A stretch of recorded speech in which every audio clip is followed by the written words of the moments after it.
अस्सलाम वालेकुम। हमारी आज की वीडियो खुशो-खुर्रम ज़िंदगी गुजारने के असूल।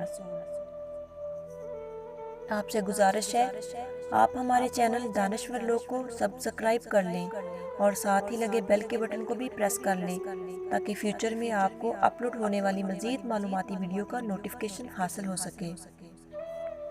खुशो-खुर्रम ज़िंदगी गुजारने के 7 नफ्सियाती असूल। पहला ये, अपने माजी पर खुश और मुतमईन रहें। माजी की तलखियों को भुला दे और इन्हें हाल पर असरअंदाज न होने दे। दूसरा असूल, मकसद और मंजिल की जानिब रवां दवा रहें। ये ना सोचें कि लोग मेरे बारे में क्या कहेंगे। तीसरा असूल, अच्छा या बुरा वक्त गुजर जाता है, हौसले के साथ सब्र व शुक्र करते हुए वक्त गुजारे। चौथा, आपकी जिंदगी का सबसे बड़ा सबक आपकी अपनी जात है। अपना और अहलो अयाल का खूब ख्याल रखें। पांचवा असूल, अपने से ऊंची हैसियत वालों की जिंदगी से अपना मुआवजा न करें, अपने से नीचे लोगों को देखें।